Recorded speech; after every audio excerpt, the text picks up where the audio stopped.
भारतीय पुराणों और महाकाव्यों में महिलाओं को बहुत ही अनोखे तरीके से दिखाया गया। उनका चित्रण एक योद्धा के रूप में भी देखने को मिलता है और एक प्रभावशाली स्त्री के रूप में भी। महाभारत वैसे तो भारतीय इतिहास के सबसे महत्वपूर्ण महाकाव्य के रूप में देखा जाता है, जिसमें धर्म और अधर्म के बारे में बताया गया है। महाभारत में आप लोगों ने द्रौपदी, कुंती, गांधारी, अंबा, शिखंडी के बारे में तो सभी को पता है, लेकिन क्या आपको पता है महाभारत में ऐसी महिलाएं भी थी जिसके बारे में ज़्यादातर लोग नहीं जानते। महाभारत की कुछ महिलाएं ऐसी भी रही है जिनके नाम पर पूरा महाकाव्य लिखा गया है, लेकिन कुछ ऐसी भी थी जिन्होंने अपने धर्म को तो निभाया, लेकिन उनका जिक्र बहुत महत्वपूर्ण तरीके से नहीं किया गया। आज हम ऐसी ही महिलाओं के बारे में बात करने जा रहे हैं। ये वो महिलाएं थी जिन्होंने महाभारत में अपना रोल बखूबी निभाया और अपनी बुद्धिमत्ता और शौर्य का परिचय दिया। तो जानने के लिए बने रहे एंड तक। नंबर 1 पे आती है अहिल्यावती माँ।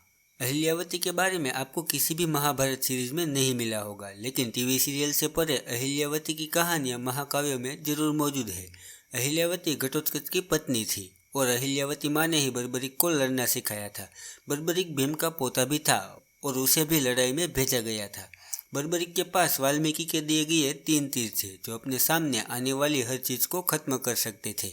अहिल्यावती माँ ने बर्बरीक से वचन लिया था कि वो कमजोर पक्ष के साथ ही लड़ेगा। श्री कृष्ण ने यह सोचा कि बर्बरीक को हराना मुमकिन नहीं है, लेकिन वो जिस भी पक्ष के विरुद्ध होगा वही कमजोर हो जाएगा, जिससे उसे छोड़कर युद्ध में सभी का विनाश हो सकता है। इसीलिए कृष्ण ने दान में बर्बरीक का सिर ही मांग लिया और युद्ध में वह नहीं जा पाया। अहिल्यावती ने इस तरह का वचन विनाश को रोकने के लिए लिया था और नागों की नगरी से आई अहिल्यावती ने जन कल्याण के लिए अपने बेटे की बलि दे दी। नंबर 2 पे आती है राधा। कर्ण को पालने वाली माँ राधा। जब भी श्री कृष्ण की बात होती है तो उनकी दोनों माता देवकी और यशोदा का नाम आता है। कुछ ऐसा ही हाल कर्ण का भी है। उनकी भी 2 माताएं थी, कुंती और राधा। अगर राधा ने अपने बेटे की तरह कर्ण को ना पाला होता तो महाभारत का युद्ध एक तरफ का ही होता। कर्ण को दानवीर कर्ण बनने की जिम्मेदार भी राधा को ही माना जाता है और राधा माँ की वजह से ही कर्ण को दानवीर कर्ण का खिताब मिला था। नंबर 3 पे आती है दुश्शल्या। गांधारी और धृतराष्ट्र की एकलौती बेटी। जब भी गांधारी की बात होती है तो हमेशा उसके 100 पुत्रों को ही याद किया जाता है, लेकिन धृतराष्ट्र और गांधारी की एकलौती बेटी भी थी जिसका नाम दुश्शल्या था। इसके बारे में आपको एकता कपूर वाली महाभारत में थोड़ी सी ही जानकारी मिल जाएगी। इसके अलावा शायद ही आपको दूसरी सीरीज में मिले। दुश्शल्या का विवाह दुर्योधन के दोस्त जयद्रथ के साथ हुआ था। वो सिंधु प्रदेश का राजा था। दुश्शल्या का चित्रण बहुत ही सदा हुआ माना जाता है और महाकाव्य में उसके किरदार को हमेशा संघर्ष करते हुए ही दिखाया गया है। दुश्शल्या के पति की मृत्यु भी महाभारत के युद्ध में ही हो गई थी। नंबर 4 पे आती है चित्रांगदा, अर्जुन की पत्नी। अर्जुन की पत्नी के रूप में सुभद्रा और द्रौपदी का ही नाम सामने आता है, लेकिन अर्जुन की और पत्नियां भी थी। उसमें से एक थी चित्रांगदा, मणिपुर की राजकुमारी।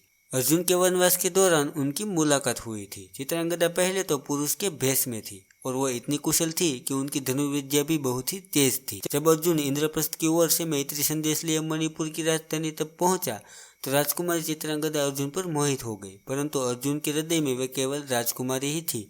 जब चित्रांगदा ने अर्जुन के सामने अपने प्रेम प्रस्ताव रखा तो अर्जुन ने उसे ठुकरा दिया, जिससे राजकुमारी को अत्यंत ही पीड़ा हुई और उसने आत्महत्या करने का निश्चय कर लिया। जब महाराज को इस बात का पता चला तो उन्होंने अर्जुन के सामने यह शर्त रखी कि यदि वो मणिपुर से मित्रता चाहता है तो उसे चित्रांगदा से विवाह करना पड़ेगा, अन्यथा वो उसी समय राज्य की सीमा से निकल जाए।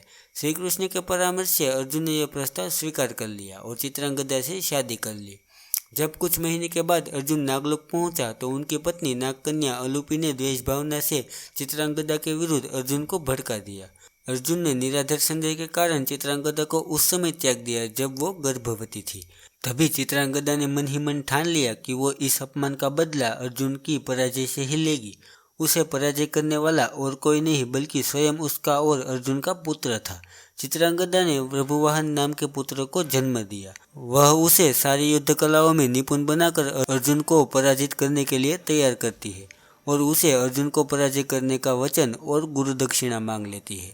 उधर जब महाभारत के युद्ध के उपरांत शांति अश्वमेघ यज्ञ का श्याम कर्ण अश्व मणिपुर की सीमा में प्रवेश करता है, तब रघुवाहन भीम को मूर्छित कर कर्णपुत्र का वध कर देता है और अंत में मां गंगा के दिए हुए बाण से अर्जुन का भी वध कर देता है। तभी चित्रांगदा घटना स्थल पर आती है तो प्रभुवाहन को यह ज्ञात होता है कि अर्जुन ही उसका पिता है और फिर श्री कृष्ण के मार्गदर्शन से प्रभुवाहन नागलोक से मणि लाकर अर्जुन को वापस पुनर्जीवित करते हैं। नंबर 5 पे आती है सत्यवती, राजा शांतनु की पत्नी। मछली का पेट फाड़कर मछुआरों ने एक बालक और एक कन्या को निकाला और राजा को सूचना दी। बालक को तो राजा ने पुत्र के रूप में स्वीकार कर लिया, किंतु बालिका के शरीर से मछली की गंध आने के कारण राजा ने बालिका को मछुआरे के हवाले कर दिया। पिता की सेवा के लिए वह यमुना में नाव चलाया करती थी। सहस्त्रार्जुन द्वारा पराशर मुनि को मरा हुआ मानकर छोड़ दिया गया था। माता सत्यवती ने मुनिराज की सेवा की व जीवन दान दिया। महर्षि ने प्रसन्न होकर उनका मत्स्य भाव नष्ट किया तथा शरीर से उत्तम गंध निकलने का वरदान दिया। अतः वह गंधवती नाम से प्रसिद्ध हुई। उसका नाम योजनगंधा भी था। उससे महर्षि वेदव्यास का जन्म हुआ। उसके बाद राजा शांतनु ने अपनी पत्नी गंगा के जाने के बाद हस्तिनापुर की रानी खोज रहे थे। उन्हें सत्यवती से प्रेम हो गया था, लेकिन भीष्म के आने के बाद सत्यवती ने शादी के लिए शर्त रखी थी कि उनकी संतान को ही राज्य मिले। सत्यवती की वजह से ही भीष्म ने आजीवन ब्रह्मचारी रहने का संकल्प किया था ताकि शांतनु और सत्यवती के पुत्र को राज्य मिल सके। एक तरफ से देखा जाए तो सत्यवती ही महाभारत की युद्ध की जड़ थी। जब सत्यवती के दोनों पुत्रों की मौत हो गई तब अंबिका और अबालिका दोनों को ऋषि व्यास से गर्भवती करवाया। तभी पांडु और धृतराष्ट्र का जन्म हुआ था। सत्यवती ने सब कुछ सिर्फ अपने बेटे और उनके बेटे को राज्य मिल सके इसीलिए किया था। तो वीडियो का अंत आ गया है। तो मिलते हैं अगली वीडियो में। अगर आपको वीडियो अच्छी लगी तो वीडियो को लाइक और चैनल को सब्सक्राइब करना ना भूलिए।